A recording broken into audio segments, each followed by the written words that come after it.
ಚರ್ಚೆ ಮುಂದುವರಿಸ್ತಾ ಹೋಗ್ತೀನಿ. ನಾನು ದಿಲೀಪ್ ಹತ್ರ ಮಾತಾಡಬೇಕು, ಆದರೆ ಅದಕ್ಕಿಂತ ಮುಂಚೆ ನಾನು ಅಬ್ರಾಪ್ ಕಟ್ ಮಾಡಿಬಿಟ್ಟಿದ್ದೆ ಶಿವಶಂಕರ್ ಸರ್ ಹತ್ರ ಮಾತಾಡೋದಕ್ಕೆ. ಅಫ್ಕೋರ್ಸ್ ದಿಲೀಪ್, ನೀವು ವಿಪಕ್ಷವಾಗಿ ನಿಮ್ಗೆ ಸಾಕಷ್ಟು ಪಾಯಿಂಟ್ಸ್ ಕೂಡ ಇದೆ ನಿಮ್ಮ ಹತ್ರ, ಅವರ ಪ್ರಶ್ನೆಗಳಿಗೆ ಉತ್ತರ. ಶಿವಶಂಕರ್ ಸರ್, ನೀವು ಇಷ್ಟ ತನಕ ಕಾಂಗ್ರೆಸ್ ವಕ್ತಾರರ ಮಾತುಗಳನ್ನ ಕೇಳಿಸ್ಕೊಂಡ್ರಿ ಅಂತ ಅನ್ಸತ್ತೆ. ಗ್ಯಾರಂಟಿಗಳಿಗೆ ಯಾರೂ ತಕರಾರು ಮಾಡಲಿಲ್ಲ, ಆ್ಯಂಡ್ ಅಫ್ಕೋರ್ಸ್ ಗ್ಯಾರಂಟಿಗಳಿಗೆ ಯಾರು ಬೇಡ ಅಂತಾನೂ ಹೇಳಿಲ್ಲ. ಆದರೆ ಆ ಗ್ಯಾರಂಟಿಗಳು ತಲುಪಬೇಕಾದವ್ರನ್ನ ತಲುಪೋದು ಬಿಟ್ಟು ಬೇರೆ ಎಲ್ಲರನ್ನೂ ರೀಚ್ ಔಟ್ ಆಗ್ತಿದೆ ಅನ್ನೋದೇ ಇಲ್ಲಿ ಪ್ರಾಬ್ಲಮ್ಮು. ಅದರ ಜ್ಞಾನ ಆಲ್ರೆಡಿ ರಾಜ್ಯ ಸರ್ಕಾರಕ್ಕೆ ಬಂದಿದೆ. ನಾವು ಏನು ಎಡವಿದ್ದೀವಿ, ನಾವು ಎಲ್ಲಿ ಎಡವಿದ್ವಿ, ನಾವು ಏನು ಮಾಡ್ತಾ ಇದ್ದೀವಿ, ಏನು ಮಾಡಿದ್ರೆ ನಮಗೆ ನಾವು ಇಷ್ಟು ಅನುಭವಿಸ್ತಾ ಇದ್ದೀವಿ, ಇನ್ನು 2 ವರ್ಷ ಹೆಂಗೆ ತಳ್ಳೋದು, ಈಗ ಆಲ್ರೆಡಿ ರಾಜ್ಯ ಸರ್ಕಾರಕ್ಕೆ ಬುದ್ಧಿ ಬಂದಿದೆ ಅಂತ ಅನ್ಕೊಂಡಿದ್ದೀನಿ ಶಿವಶಂಕರ್ ಸರ್ ನಾನು. ಈಗ ನೋಡಿ, ನೀವು ಹೇಳ್ತಾ ಇರೋದು ಅಕ್ಷರಶಃ ಸರಿ ಇದೆ ಮಥುರಾ ಅವರೇ. ಈಗ ಈ ಗ್ಯಾರಂಟಿ ಸ್ಕೀಮ್ ನ ಉದ್ದೇಶ ಸರಿ ಇದೆ, ಅದ್ರಲ್ಲಿ ಏನ್ ತಕರಾರಿಲ್ಲ. ಅಂದ್ರೆ ಒಂದು ರೀತಿಯಲ್ಲಿ ಯೂನಿವರ್ಸಲ್ ಬೇಸಿಕ್ ಸ್ಕೀಮ್ ಅನ್ನೋದು ಇಲ್ಲಿ ಎಕನಾಮಿಕ್ ಪ್ರಿನ್ಸಿಪಲ್. ಅಂದ್ರೆ ಸಂಪನ್ಮೂಲದ ಒಂದು ಇದಾಗ್ಬೇಕೇನು, ಮರು ವಿಂಗಡಣೆ ಆಗ್ಬೇಕು. ಅಂದ್ರೆ ಶ್ರೀಮಂತರು ಮತ್ತೆ ಬಡವರು ಇವರಿಬ್ಬರ ಮಧ್ಯದಲ್ಲಿ ಒಂದು ರೀತಿಯಲ್ಲಿ ಸಂಪನ್ಮೂಲ ಅಂದ್ರೆ ಐಶ್ವರ್ಯದ ಒಂದು ಮರು ವಿಂಗಡಣೆ ಆಗ್ಬೇಕು ಅನ್ನೋದು ಸರಿ ಇದೆ. ಆದ್ರೆ ಹೇಗೆ ಮಾಡಿದ್ರು, ಯಾಕೆ ಮಾಡಿದ್ರು ಅನ್ನೋದು ಇಲ್ಲಿ ತಕರಾರು. ಮೊದಲನೇದಾಗಿ ಇಲ್ಲಿ ಗ್ಯಾರಂಟಿ ಸ್ಕೀಮ್ ಅನ್ನೋದು, ಗ್ಯಾರಂಟಿ ಕಾರ್ಡ್ ಅನ್ನೋದು ಕಾಂಗ್ರೆಸ್ಗೆ ಒಂದು ಎಲೆಕ್ಷನ್ ಟ್ರಂಪ್ ಕಾರ್ಡ್ ಆಯ್ತಾ ಅನ್ನೋದೊಂದು ಪ್ರಶ್ನೆ ಬರೋ ತರ ಆಗಿದ್ದು ಒಂದು ದೊಡ್ಡ ಸಮಸ್ಯೆ. ಎರಡನೇದಾಗಿ ಈಗ ನಾವು ಹೇಳ್ತಾ ಇದ್ದೀವಿ ಬಡವರಿಗೆ ಮಾತ್ರ ಅನುಕೂಲ ಆಗ್ಬೇಕು, ಬಡವರಿಗೆ ಇದು ಬೆನಿಫಿಟ್ ಆಗ್ಬೇಕು ಅನ್ನೋದಿದ್ರೆ ತಕರಾರಿಲ್ಲ. ಈಗ ನೀವು ಇಲ್ಲಿ BPL ಕಾರ್ಡ್ ಬಗ್ಗೆ ಬಂತು ವಿಚಾರ. ಈ BPL ಕಾರ್ಡ್ ಹೋಲ್ಡರ್ಸ್ ಗೆ ಮಾತ್ರ ಈ ಬೆನಿಫಿಟ್ ಹೋಗ್ಬೇಕು ಅನ್ನೋದಾದ್ರೆ ಅದು 2 ಸ್ಕೀಮ್ಗಳಿಗೆ ಮಾತ್ರ ಇವರು ಅನ್ವಯಿಸಿದ್ದಾರೆ. ಯಾವುದು? ಅನ್ನಭಾಗ್ಯ ಮತ್ತು ಗೃಹಲಕ್ಷ್ಮಿ. ಸರ್ ಇಲ್ಲಿ ಸರ್ ಒಂದೇ ನಿಮಿಷ ಸರ್, ನಾನು ಇಂಟರಪ್ಟ್ ಮಾಡ್ತೀನಿ. ಅನ್ನಭಾಗ್ಯದಲ್ಲೂ ಸರ್ ಇಂದಿರಾ ಕಿಟ್ ಕೊಡ್ತೀನಿ ಅಂತ ಹೇಳಿದ್ರು, ಇಂದಿರಾ ಕಿಟ್ ಇನ್ನೂ ಡಿಸ್ಟ್ರಿಬ್ಯೂಟ್ ಆಗಿಲ್ಲ ಸರ್. ಅದು ಈಗ 10 kg ಅಕ್ಕಿ ಬಿಟ್ಟು ಇಂದಿರಾ ಕಿಟ್ ಒಂದು ಕೊಡ್ತೀನಿ ಅಂತ ಹೇಳಿದ್ರಲ್ಲ, ಅದು ಇದುವರೆಗೂ ಇಂದಿರಾ ಕಿಟ್ ಕೊಡ್ತಾ ಇಲ್ಲ. ಗೃಹ ಜ್ಯೋತಿ ಮತ್ತು ನೀವು ಹೇಳ್ದಂಗೆ ಗೃಹ ಜ್ಯೋತಿ ಮತ್ತು ಅನ್ನಭಾಗ್ಯಕ್ಕೆ ಮಾತ್ರ BPL ಅಪ್ಲೈ ಆಗ್ತಾ ಇದೆ. ಆದ್ರೆ ಗೃಹಲಕ್ಷ್ಮಿ, ಹೌದು, ಗೃಹಲಕ್ಷ್ಮಿ ಮತ್ತು ಅನ್ನಭಾಗ್ಯ ಅದು 2 BPL ಕಾರ್ಡ್ ಹೋಲ್ಡರ್ಸ್ಗೆ ಅಂತ ಹೇಳ್ತಾ ಇರೋದು. ಅದರಲ್ಲೂ 79 ಕೋಟಿ ಹಣನ ಸತ್ತವ್ರ ಅಕೌಂಟ್ಗೆ ಹಾಕಿದ್ದಾರೆ ಸರ್. ಈಗ ಅದನ್ನ ವಾಪಸ್ ತಗೊಳಕ್ಕೆ ಒದ್ದಾಡ್ತಾ ಇದ್ದಾರೆ. ಅದ್ರ ಜ್ಞಾನನೂ ಇಲ್ಲ ಅವ್ರಿಗೆ. ನಾನು ಅದಕ್ಕೆ ಬರ್ತಾ ಇದ್ದೆ. ಈಗ ನೋಡಿ, ಫಸ್ಟ್ ಆಫ್ ಆಲ್ ಬಡವರಿಗೆ ಅನ್ನೋದಾಗಿದ್ರೆ BPL ಕಾರ್ಡ್ ಹೋಲ್ಡರ್ಸ್ಗೆ ಅಂತ ಹೇಳ್ತಾರೆ. ಅಲ್ಲೂ ಕೂಡ ಅಲ್ಲೊಂದು ಬೇರೆ ಸಮಸ್ಯೆ ಇದೆ, ಅಲ್ಲಿ ಆಮೇಲೆ ಬರ್ತದೆ. ಈಗ BPL ಕಾರ್ಡ್ ಹೋಲ್ಡರ್ಸ್ ಮಾತ್ರ ಬೆನಿಫಿಟ್ ಅನ್ನೋದಾದ್ರೆ ಅದು 2 ಸ್ಕೀಮ್. ಯಾವುದು? ಗೃಹಲಕ್ಷ್ಮಿ ಅಂದ್ರೆ ಇದು ಬಡ ಕುಟುಂಬದ ಮನೆಯೊಡತಿಗೆ ಮಾಸಿಕ 2,000 ರೂಪಾಯಿ. ಇನ್ನೊಂದು ಅನ್ನಭಾಗ್ಯ ಅಂದ್ರೆ 5 kg ಅಕ್ಕಿ ಅನ್ನೋದು. ಆಮೇಲೆ ಇಂದಿರಾ ಕಿಟ್ ಅಂದ್ರು ಅದೆಲ್ಲ. ಆದ್ರೆ ಇದು ಶಕ್ತಿ ಸ್ಕೀಮ್ ಇದೆಯಲ್ಲ, ಹೌದು, ಆಧಾರ್ ಕಾರ್ಡ್ ಯಾರ್ಯಾರಿಗಿದೆಯೋ ಅಂದ್ರೆ ಕರ್ನಾಟಕದವರಾಗಿರ್ಬೇಕು ಅವರು, ಹೌದು, ಮಹಿಳೆಯರಿಗೆ ಎಲ್ರಿಗೂ ಕೊಡ್ತೀವಿ ಅಂತ ಹೇಳಿದ್ರು. ಹೌದು. ಇಲ್ಲಿ ಶ್ರೀಮಂತರು, ಬಡವರು ಮತ್ತು ಅಂದ್ರೆ ಈಗ ಏನಂತ ಸಾಫ್ಟ್ವೇರ್ ಕಂಪನಿಯಲ್ಲಿ ಕೆಲಸ ಮಾಡುವಂತ ಮಹಿಳೆಯರು, ಆಮೇಲೆ ಬ್ಯಾಂಕ್ಗಳಲ್ಲಿ ಮ್ಯಾನೇಜರ್ ಲೆವೆಲ್ ನಲ್ಲಿರುವಂತಹ ಮಹಿಳೆಯರು ಕೂಡ ಏನಂತಂದ್ರೆ ಆ ಯೋಜನೆಗಳ ಫಲಾನುಭವಿಗಳೇ ಸರ್. ಆಧಾರ್ ಕಾರ್ಡ್ ತೋರಿಸ್ಕೊಂಡು ಹೋಗ್ತಾ ಇದ್ದಾರೆ. ಅವ್ರಿಗೆ ಬೇಕಾಗಿತ್ತ ಅನ್ನೋದೊಂದು ಪ್ರಶ್ನೆ. ಎರಡನೇದು ಗೃಹ ಜ್ಯೋತಿ. ಗೃಹ ಜ್ಯೋತಿಗೆ ಏನ್ ಮಾಡಿದ್ರು? 200 ಯೂನಿಟ್ ಗಿಂತ ಯಾರು ಕಮ್ಮಿ ಬಳಸ್ತಾರೋ ಅವ್ರಿಗೆಲ್ಲ ಕೊಡ್ತೀವಿ, ಬಡವರು ಶ್ರೀಮಂತರು ಅನ್ನುವಂತ ಒಂದು ಇದಿಲ್ಲ, ಏನೋ ತಾರತಮ್ಯ ಇಲ್ಲ. ಪ್ರಾಬ್ಲಮ್ ಇರೋದಿಲ್ಲದೆ ಈಗ ಬಡವ್ರನ್ನ ಶ್ರೀಮಂತರು ಮಾಡ್ಬೇಕು ಅನ್ನೋದಾದ್ರೆ ಬಡವ್ರಿಗೆ ಮಾತ್ರ ಬೆನಿಫಿಟ್ ಆಗೋ ಹಾಗೆ ನೋಡ್ಬೇಕಾಗಿತ್ತು. ಹೌದು. ಆದರೆ ಅದನ್ನು ಬಡವ್ರಿಗೆ ಮಾತ್ರ ಬೆನಿಫಿಟ್ ಆಗೋ ಹಾಗೆ ನೋಡ್ಬೇಕಾಗಿದ್ರೆ ಏನ್ ಮಾಡ್ಬೇಕಾಗಿತ್ತು? ಮೊದಲು ಒಂದು ಸರ್ವೆ ಆಗ್ಬೇಕಾಗಿತ್ತು. ಅಂದ್ರೆ ನಮ್ಮಲ್ಲಿ 6.5 ಕೋಟಿ ಜನಸಂಖ್ಯೆ ಇದೆ. ಅದರಲ್ಲಿ ಸುಮಾರು 1,26,00,000 ಬಡ ಕುಟುಂಬಗಳಿವೆ. ಅಂದ್ರೆ BPL ಕಾರ್ಡ್ ಆಧಾರದ ಮೇಲೆ ನಾನು ಹೇಳ್ತಾ ಇರೋದು.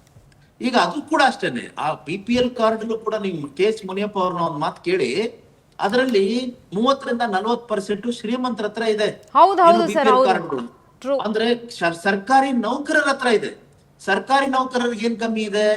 6ನೇ ವೇತನ ಆಯೋಗ ಆಯ್ತು, ಆಮೇಲೆ ಅಂದ್ರೆ ಅವರೇಜ್ ಅವ್ರಿಗೆ ಸ್ಯಾಲರಿ ಬಂದು 75,000 ಇದೆ, 1.5 ಲಕ್ಷದವರೆಗೂ ಇದು ಸಂಪಾದನೆ ಅಂದ್ರೆ ಬೇಸಿಕ್ ಸ್ಯಾಲರಿನೇ ತಗೊಳ್ಳುವಂತವ್ರು ಇದ್ದಾರೆ.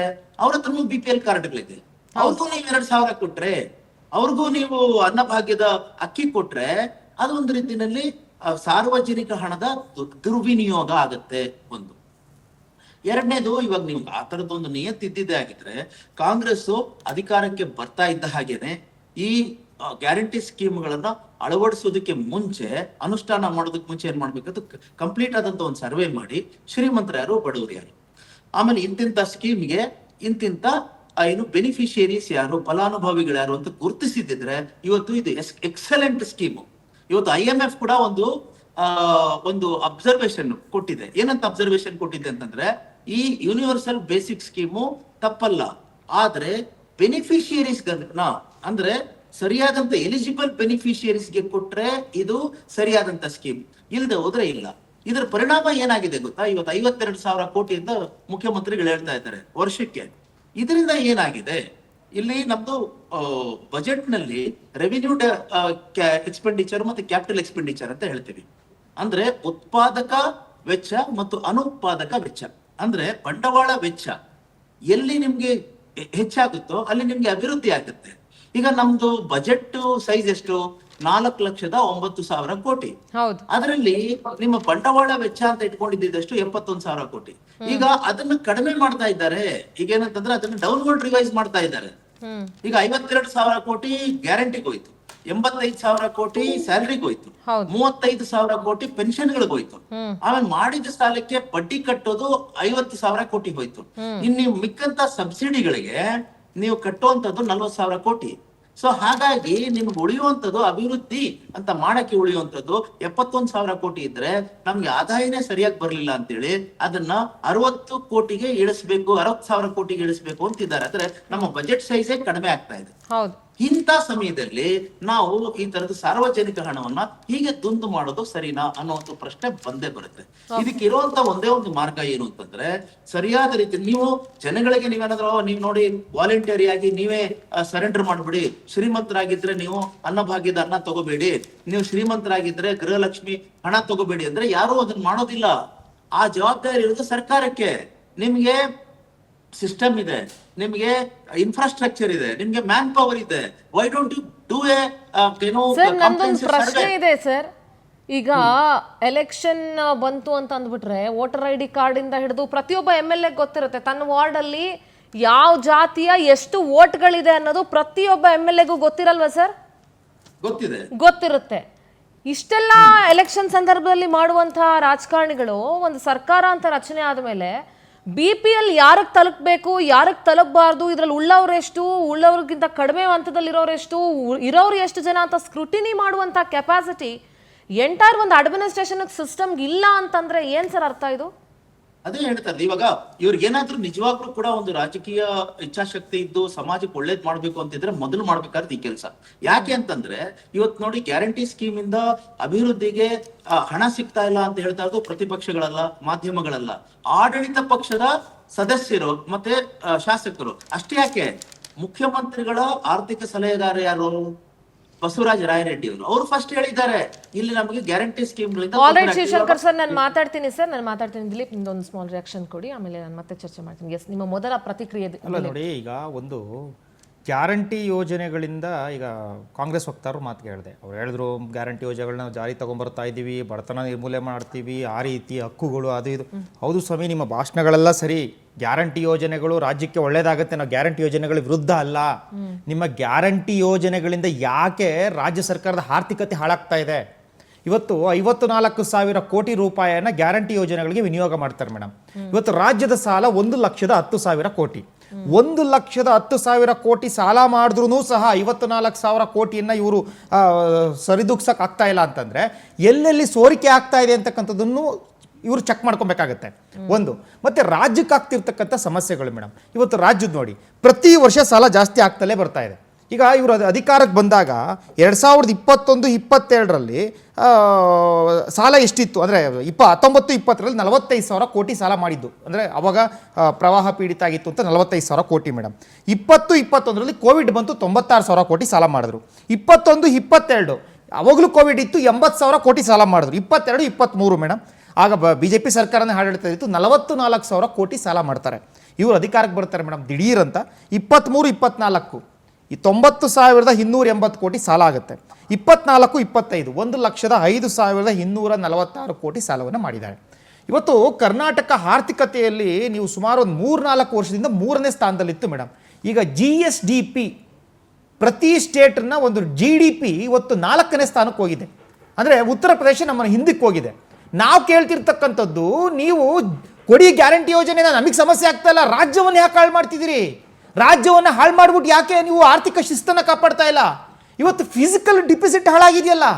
ನೀವು 4,10,000 ಕೋಟಿ ಬಜೆಟ್ ಮಂಡನೆ ಮಾಡಿದಿರಿ, 7 ಲಕ್ಷ ಕೋಟಿ ಸಾಲ ಇದೆ ಇವತ್ತು ಇಷ್ಟು ಸಾಲ ಮಾಡಿಕೊಂಡು ನಾವು ಗ್ಯಾರಂಟಿ ಯೋಜನೆಗಳನ್ನು ಕೊಡ್ತೀವಿ ಅಂತ ಅಂತೀರಿ. ಗ್ಯಾರಂಟಿ ನೀವು ಅನುಷ್ಠಾನ ಮಾಡಕ್ಕೆ ಯಾಕೆ ಬರ್ತಾ ಇಲ್ಲ? ಸುಮಾರು 79 ಕೋಟಿ ಹಣ ಯಾರಿಗೋಗಿದೆ ಅಂತ ಗೊತ್ತಿಲ್ಲ, ಸತ್ತೋಗಿರೋದ ಕೊಂಡ್ಕೊಂಡು ಹೋಗ್ಬಿಟ್ಟಿದೆ. 2.5 ಲಕ್ಷ ಖಾತೆಗಳಿಗೆ ಹಣ ಹೋಗ್ಬಿಟ್ಟಿದೆ. ಅವರು ಬ್ಯಾಂಕ್ದವ್ರು ವಾಪಸ್ ಕೊಡು ಅಂದ್ರೆ ಕೊಡ್ತಾ ಇಲ್ಲ ಅಂತ ಹೇಳ್ತಿದ್ದಾರೆ. ಅರೆ, ನೀವು ಯಾವ ಮಟ್ಟಕ್ಕೆ ರಾಜ್ಯ ನಡೆಸ್ತಾ ಇದ್ದೀರಾ ಅಂತ ಅರ್ಥ ಆಗ್ತಾ ಇಲ್ಲ. ಅದಿರಲಿ ಮೇಡಮ್, ರೆವಿನ್ಯೂ ಡೆಫಿಸಿಟ್ ಅಂದರೆ ದೈನಂದಿನ ಖರ್ಚು ವೆಚ್ಚಗಳು, ಅದು ಡೆಫಿಸಿಟಲ್ಲಿದೆ, ರೆವಿನ್ಯೂ ಡೆಫಿಸಿಟಲ್ಲಿದೆ. ಸುಮಾರು 19,242 ಕೋಟಿ ಕೊರತೆ ಇದೆ. ಮತ್ತೆ ಇವರೇನು ಗ್ಯಾರಂಟಿ ಸುಮ್ಮನೆ ಕೊಟ್ಟಿಲ್ಲ ಮೇಡಮ್. ಇವರು ಅಧಿಕಾರಕ್ಕೆ ಬಂದಾಗ ಇವ್ರು ಏನೇನನ್ನು ನಿಲ್ಲಿಸಿದ್ರು? ಕೃಷಿ ಸಮ್ಮಾನ್ ಯೋಜನೆಯನ್ನು ಇಮ್ಮಿಡಿಯೇಟ್ ಸ್ಟಾಪ್ ಮಾಡ್ತಾರೆ. ಇವ್ರು ಬರ್ತಿದ್ದಂಗೆನೆ ರೈತ ವಿದ್ಯಾನಿಧಿಯನ್ನು ಸ್ಟಾಪ್ ಮಾಡ್ತಾರೆ. ರೈತರುಗಳಿಗೆ TC ಕೊಡ್ತಾ ಇದ್ರು 25,000ಕ್ಕೆ 3 ಲಕ್ಷಕ್ಕೆ ತಗೊಂಡೋಗಿ ನಿಲ್ಲಿಸ್ತಾರೆ. SCP TSP ಹಣವನ್ನು ಮೇಡಮ್, ಅಂದರೆ ದಲಿತರ ಹಣವನ್ನು ಸುಮಾರು 36,000 ಕೋಟಿಯನ್ನು ದುರುಪಯೋಗ ಅಂದರೆ ಗ್ಯಾರಂಟಿಗೆ ಉಪಯೋಗಿಸ್ಕೊಂಡ್ಬಿಟ್ಟಿದ್ದಾರೆ. ವರ್ಷವಾರ ಹೇಳಿ ಅಂತ ಹೇಳ್ಬಿಡ್ತೀನಿ. ಅರೆ, ನೀವು ಇಷ್ಟೆಲ್ಲ ಉಪಯೋಗಿಸ್ಕೊಳ್ತಾ ಇದ್ದೀರಾ? ನಿಗಮ ಮಂಡಳಿಗಳಿಗೆ ನೀವು ನೋಡ್ಬಿಟ್ರೆ, ಲೆಕ್ಕಾಚಾರ ನೋಡ್ಬಿಟ್ರೆ ಇವ್ರು ಹೇಳ್ತಾರೆ ಅಹಿಂದ ಅಂತ. ಆದಿಜಾಂಬವ ಯಾದವ ಒಕ್ಕಲಿಗ ನಿಗಮ ಮಂಡಳಿ ನೋಡ್ಬಿಟ್ರೆ 2 ಕೋಟಿ ಭಿಕ್ಷೆ ಆಗ್ತಂಗೆ ಹಾಕೋರು ಇವರು. ಈ ಮಟ್ಟಕ್ಕೆ ಎಲ್ಲವನ್ನ ನಿಲ್ಲಿಸಿ ಹಣ ಕೊಟ್ಟರು ನೀವು ಸರಿದೂಗಿಸಕ್ಕಾಗ್ತಾ ಇಲ್ಲ ಅಂದ್ರೆ ನಮಗೆ ಪ್ರಶ್ನೆ ಬರ್ತಾ ಇರ್ತಕ್ಕಂಥದ್ದು, ಹಣ ಎಲ್ಲಿ ಹೋಗ್ತಾ ಇದೆ? ಅದ್ರ ಬಗ್ಗೆ ಹಣ ಎಲ್ಲಿ ಹೋಗ್ತಾ ಇದೆ? ಇದು ನಮಗೆ ಗೊತ್ತಾಗ್ಬೇಕು, ಈ ಸತ್ಯ ಗೊತ್ತಾಗ್ಬೇಕು. ಒಂದು ಲೂಟಿ ಹೊಡಿತಾ ಇದ್ದೀರಾ ಅಂತ ಅರ್ಥ.